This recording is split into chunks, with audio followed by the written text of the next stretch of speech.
말씀의 제목은 부흥하는 공동체입니다. 부흥하는 공동체.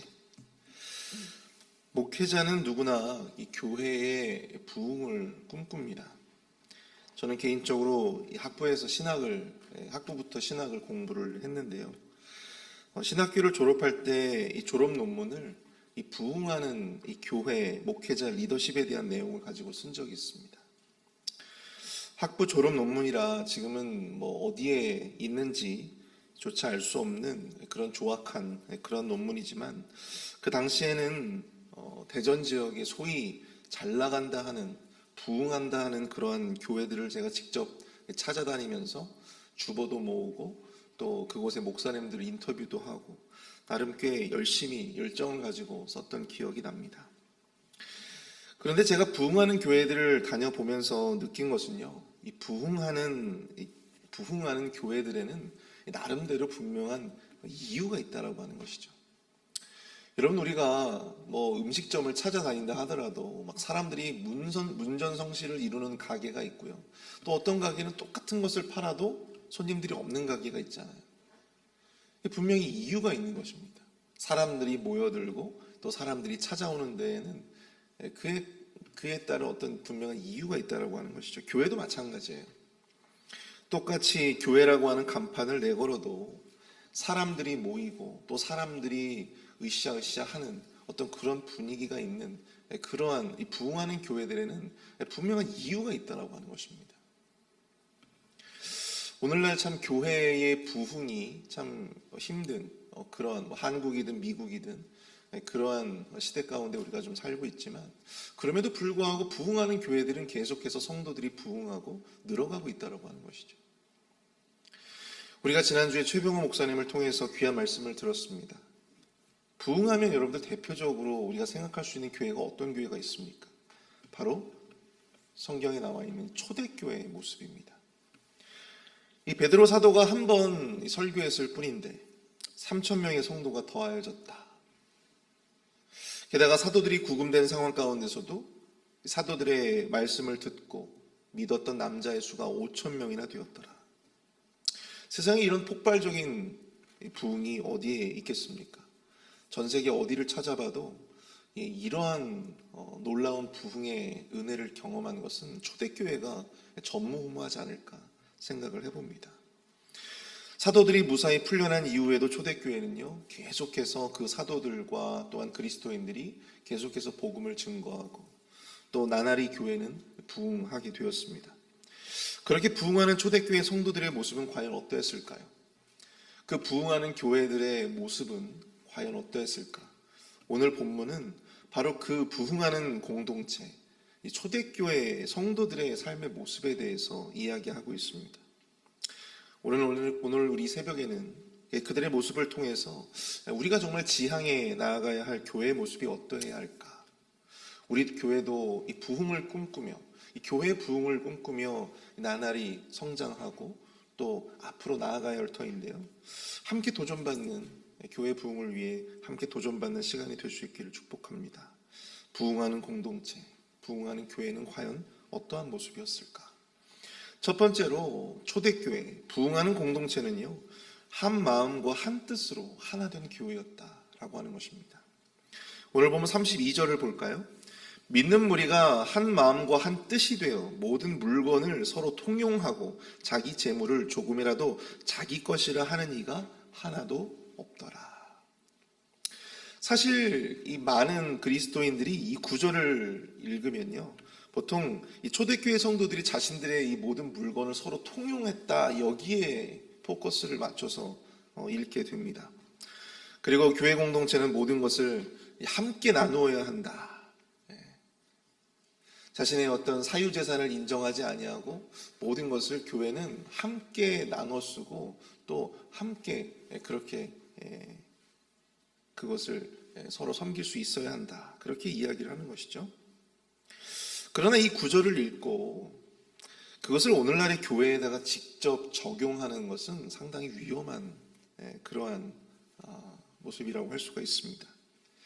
왜냐하면 그 당시의 교회는요, 오늘날의 교회와 교회의 조직과는 전혀 달랐기 때문이죠.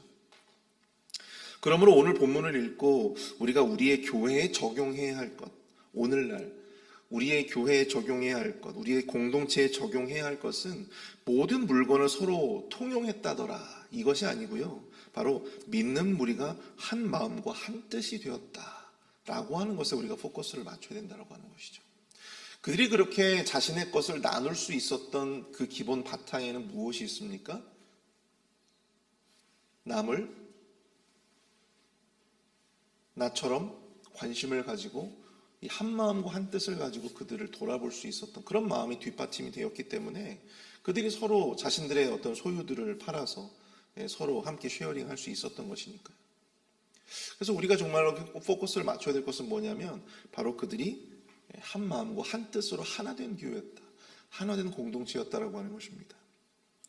각자의 사유재산이 없이 모든 재물을 함께 공동으로 소유하고 나누는 것은 오늘날 우리가 본받아야 할 본질적인 교회의 모습은 아닙니다. 그것은 그저 이 초대교회가 가지고 있었던 매우 특별한 어떤 그런 모습이라고 볼 수가 있죠. 그러나 그보다 중요한 것은 그들이 어떻게 그렇게 모든 재물을 함께 소유하고 나눌 수 있었는가, 여기에 집중해야 한다는 것입니다. 어떻게 그것이 가능했습니까? 그것은 그들이 한 마음과 한 뜻으로 하나 되었기 때문이죠. 서로 하나가 되지 못하고 자신을 먼저 생각하고 자신을 우선하는 마음을 가지고는 그 어떠한 것도 함께 나눌 수가 없다라고 하는 것입니다. 그 어떤 것도 남을 위해서 내놓을 수가 없다라고 하는 것이죠. 서로가 남을 자신처럼 여기고 배려하고 모두를 위한 길을 도모하고자 하는 마음이 있을 때 우리는 물질도 나눌 수 있고 우리의 생각도 나눌 수 있고 또 우리의 시간도 나눌 수 있고 우리의 마음도 나눌 수가 있다라고 하는 것입니다. 초대교회에 부응하는 공동체의 모습은 바로 이러한 교회였다라고 하는 것입니다. 거기에는요, 하나됨이 있었다라고 하는 거예요. 하나됨. 하나됨이라고 하는 것은 여러분들 그냥 만들어지는 것이 아닙니다. 남을 위해서 내 것 하나를 내려놓는 작은 시도 하나가 있을 때 비로소 거기에 하나됨이 있다라고 하는 것이죠. 남을 위해서 내가 말하고 싶은 것 하나를 내려놓는 것도 하나됨을 위한 좋은 시도라고 볼 수가 있습니다. 남을 위해서 내가 하고 싶은 것 하나를 내려놓을 때 그게 여러분들 하나됨을 만들어 간다고 하는 것입니다. 남을 위해서 내가 지적하고 싶은 것 하나를 내가 내려놓을 때 비로소 그 공동체가 하나 될 수 있다고 하는 거예요. 남을 위해서 내가 갖고 싶은 것 하나를 내려놓을 때 그게 하나됨을 결정한다고 하는 것입니다. 하나됨이라고 하는 것은 나 그리고 너와 같은 마음이 있어야 이 말만 이 하나됨이라고 하는 것이 단순히 같은 마음이 되어야 하나됨이라고 할 수가 있는데요. 누군가 나를 위해서 자신의 것을 내려놓고 나를 먼저 생각해주는 모습을 볼 때 나도 그 사람을 위해서 나를 위해 헌신해준 그 사람을 위해서 나도 내 것을 내려놓을 수 있는 그러한 마음이 생겨날 수 있다고 하는 것이죠. 그게 서로의 하나됨을 이루는 중요한 길이 되지 않을까 생각을 해봅니다. 여러분, 이 하나됨이 주는 아주 강력한 능력, 우리가 어디서 살펴볼 수가 있냐면 이 여호수아서를 보면요, 이 여리고성을 정복한 이야기가 나오죠. 여리고성은 가나안 땅이 관문과 같은 곳이었습니다. 전략적으로 굉장히 중요한 성이었어요. 그러나 그 성을 정복하기 위해서 하나님이 이스라엘 백성들에게 주신 명령은 굉장히 허무맹랑한 명령이었습니다. 일주일 동안 하루에 한 번씩 그 성을 돌아야 된다는 거예요. 대신에 마지막 날, 7째 날이 되면 어때요? 성을 7바퀴를 돌아야 한다는 것입니다. 그럼 모두 몇 바퀴를 도는 거예요? 모두 13바퀴를 도는 것이죠. 이 모든 백성들이 침묵하면서 적들이 지금 막 활을 겨누고 있는 그런 상황 속에서 그 성 밖을 계속해서 돌아야 한다. 여러분, 이 명령에 그 누구 하나 불평하는 사람이 없었고요. 그 명령을 따르지 않는 사람이 없었어요. 그 순간 그들은 하나님의 명령 앞에 60만의 모든 이스라엘 백성들이 60만의 모든 이스라엘 군대가 한 마음이 되어서 그 성을 돌았다라고 하는 것입니다. 한 마음으로 그 성을 향해서 또한 소리치자 그 거대한 성이 무너져 내립니다. 여러분, 왜 그들이라고 왜 이상한 생각이 안 들었겠어요? 야, 저 여호수아가 저거 하나님의 명령을 제대로 듣기나 한 건가? 아니 무슨 저 성을 넘어뜨리는데 전술을 연구하고 무기를 갈고 닦는 어떤 그러한 구체적인 노력이 없이 그저 이렇게 성만 돌고 있으면 되는 건가? 라고 하는 그런 두려움이 그들 안에 왜 없었겠습니까? 이 목까지 차오른 여호수아에게 막 따지고 싶은 어떤 그런 이 욕구가 이 목까지 차오르는 것을 왜 그들은 없었겠어요? 그런데 그럼에도 불구하고 그들은 자신의 어떤 가지고 있는 그 모든 생각이라든지 자신이 가지고 있는 그 모든 플랜들을 다 내려놓고 하나님의 명령 앞에 한마음 한뜻으로 순종하며 나아갔다라고 하는 것이죠. 사랑하는 성도 여러분, 하나 되는 교회가요, 하나 되는 교회가 꼭 부흥하지 않을 수 있습니다. 작은 교회로 남을 수도 있어요. 그러나 부흥하는 교회 중에 하나 되지 않는 교회는 없습니다. 서로를 위해서, 공동체를 위해서 자신의 것을 기꺼이 내려놓을 수 있는 사람들, 그러한 믿음이 있는 자들이 모인 공동체이기 때문에 그 공동체는요, 결단코 쇠락할 수 없다라고 하는 것입니다. 남들이 있건 없건 내 것만을 요구하고 내 것만을 챙기려 하고 내 것만을, 내 생각만을 보장받으려고 하는 그런 곳에 여러분 사람들이 모이고 싶겠습니까? 함께하고 싶겠습니까? 결코 그럴 수 없는 것이죠. 저는 이 시간 우리 교회가 하나 되는 교회가 될 수 있기를 도전하고 축복합니다. 담임 목사님을 중심으로 해서 우리 교회가 정말 한마음 한뜻으로 온전히 설 수 있게 되어지기를 축복합니다. 그것이 바로 부흥하는 교회, 또 부흥하는 신앙으로 나아갈 수 있는 유일한 길이 되어지는 줄로 믿습니다. 두 번째로 우리가 생각해 봐야 할 우리 초대교회, 부흥하는 공동체는요, 이 작은 죄에도 두려워했던 그러한 교회였다라고 하는 것입니다. 작은 죄에도 두려워했던 교회였다. 오늘 보면 5장 1절부터 11절까지의 말씀을 보면 그 유명한 아나니아와 삽비라의 비행이 나옵니다. 그에 앞서 4장 36절과 37절을 보시면요, 구브로에서 난 레위족 사람이 있으니 이름은 요셉이라. 사도들이 일컬어 바나바라, 번역하면 위로의 아들이라 하니 그가 밭이 있음에 팔아 그 값을 가지고 사도들의 발 앞에 두니라. 이런 말씀이 나와요. 바나바가 밭을 팔아서 사도들의 발 앞에 두었는데 그와 대비되어서 아나니아와 삽비라가 그 소유를 팔아 그 값에서 얼마를 감추고 사도들의 발 앞에 두었다. 그렇게 이야기합니다. 그러자 본문 3절과 4절에서 베드로가 이렇게 아나니아를 추궁하죠. 아나니아야, 어찌하여 사탄이 내 마음에 가득하여 내가 성령을 속이고 땅값 얼마를 감추었느냐. 땅이 그대로 있을 때에는 내 땅이 아니며 판 후에도 내 마음대로 할 수가 없더냐. 어찌하여 이 일을 내 마음에 두었느냐. 사람에게 거짓말하는 것이 아니요 하나님께로다. 이 결국 베드로의 말이 다 끝나자 아나니아는 죽고 맙니다. 그 혼이 떠났다라고 이야기를 하고 있어요. 그리고 3시간이 지나서 남편의 죄를 알고도 방관했던 이 아내 삽비라가 등장을 하죠. 그리고 또 이 베드로의 추궁을 받고 결국 이 삽비라도 그 혼이 떠나가 죽고 맙니다. 참 무서운 이야기예요. 어릴 적에 이 교회 전도사님이 이 본문 가지고 설교를 하시면 늘상 저는 이 부모님이 주신 헌금을 종종 떼먹었던 그런 기억이 있거든요. 그래서 그 설교를 듣고 얼마나 겁이 났던지. 근데 여러분, 이 자기 소유를 팔아서 그 중에 일부를 취하고 일부만 교회에 헌금한 것이 그게 그렇게 죽을 죄입니까? 여러분 생각하실 때 어떠세요? 만약에 여러분들이 아나니아와 삽비라라면 억울한 생각이 없겠어요? 아니 내 것 팔아가지고 내 마음대로 내 것을 좀 취하고 그 다음에 일부를 교회에다가 바치는 것이 그게 왜 그게 그렇게 죽을 죄란 말입니까? 그렇게 생각되어질 수 있어요. 저도 그런 생각을 했습니다. 근데 과연 그들의 문제는 무엇이었을까요? 왜? 아니 하나님께서 그들을 일부러 그렇게 죽이실 일은 없잖아요. 근데 무슨 죄가 있길래 그렇게 그들의 목숨을 가져가셨을까? 오늘 보면 서두에서도 언급되었다시피 당시 초대교회는요, 내 소유, 남의 소유에 대한 구분이 없었던 공동체였다라고 하는 거예요. 내 거, 남의 거 이러한 구분이 없었다라고 하는 거예요.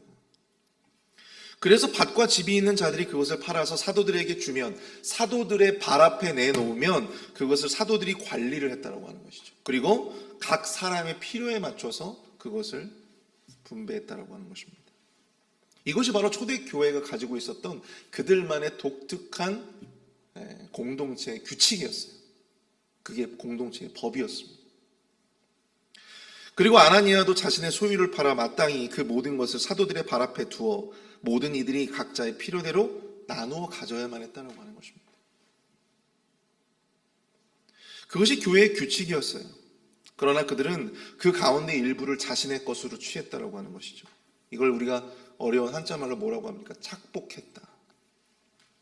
공동체의 규칙을 어기고 사도들을 속였. 그리고 이 삽비라의 경우에는 이 남편이 그렇게 이 공동체를 배신하고 착복을 했음에도 불구하고 그걸 방관했다고 하는 것입니다. 모른 척했다고 하는 거예요. 충분히 그것을 바로잡을 수 있는 기회가 있었음에도 불구하고 자신의 잘못을 인정하지 않고 결국 죽임을 당하게 되었다고 하는 것입니다. 오늘 보면 11절을 보시면 온 교회와 이 일을 듣는 사람들이 다 크게 두려워하였더라. 아마도 그 어느 누구도 무서워서 그 어느 누구도 착복하는 사람들이 아마 없었을 것입니다. 사실 자기 소유를 판 돈에서 일부를 취했다고 부부 모두를 이렇게 요단강을 건너게 한 것은 사실 지나친 처사라고 생각되어 줄 수 있습니다. 그러나 이제 초대교회는 점점 이 조직으로서 그 기틀을 잡아가고 있었던 시점이었어요.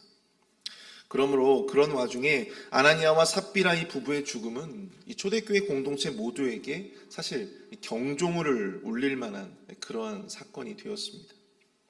공동체가 정한 규칙, 그 원칙을 조금이라도 어기는 것이 얼마나 큰 죄가 될 수 있는가.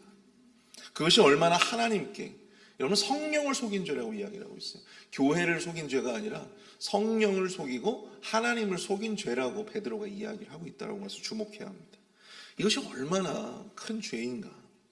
그것에 대한 심각성을 모든 교회 공동체들이 사실 깨달을 수 있었던 그러한 귀감이 되어지는 사건이었다고 하는 것입니다.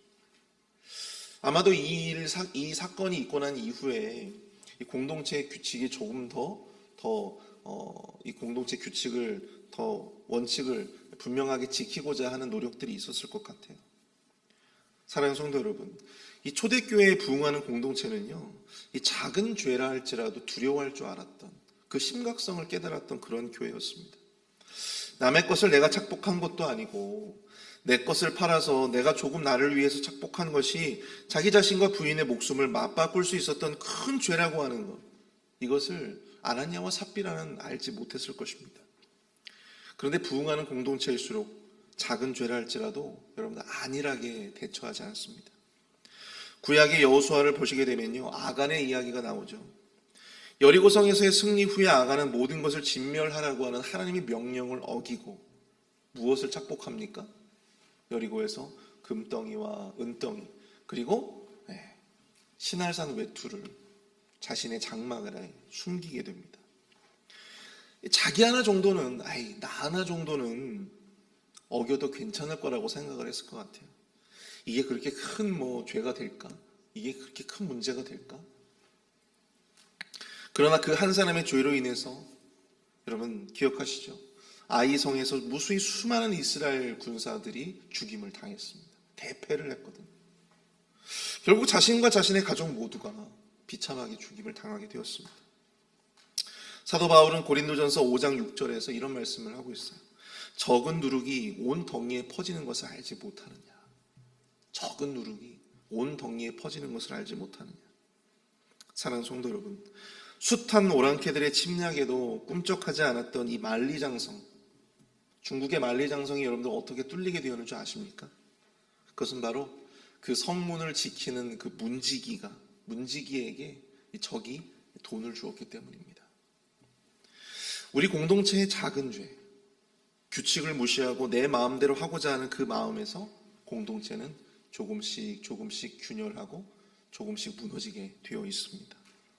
나 하나 정도는 괜찮지, 나 하나 정도는 이라고 하는 그 예외를 둘 때 그러한 생각에서 공동체의 죄는요, 싹트기 시작하는 것입니다. 작은 죄에도 두려워할 줄 아는 그러한 공동체가 되어야 될 줄로 믿습니다. 아무리 내 마음대로 할 수 있는 자유가 있다 하더라도, 우리 안에 그러한 자유가 있다 하더라도 정말 우리 하나님이 세우신 질서와 규칙이 있다면 그것을 온전히 우리가 따라가고자 하는, 믿음으로 그것에 순종하며 따라가고자 하는 그러한 모습들이 온전히 우리 안에 있게 되어지기를, 우리 공동체 안에 있게 되어지기를 믿습니다. 공동체 안에 세워지기를 그렇게 기원하고 축복합니다. 오늘 다 함께 우리 말씀을 생각하면서 우리가 좀 합심해서 함께 기도하며 나아가도록 하겠습니다. 우리 교회가 하나님의 뜻에 한 마음으로 순종할 수 있는, 한 뜻으로 순종할 수 있는 공동체가 되게 하여 주시옵소서. 작은 죄에도 두려워할 줄 알았던 그러한 그런 공동체를 우리가 닮아갈 수 있도록 인도해 주옵소서. 그래서 우리 공동체도, 우리 교회도 주 안에서 큰 부흥을 경험할 수 있도록 은혜로 함께 해 주옵소서. 함께 기도합니다. 사랑하는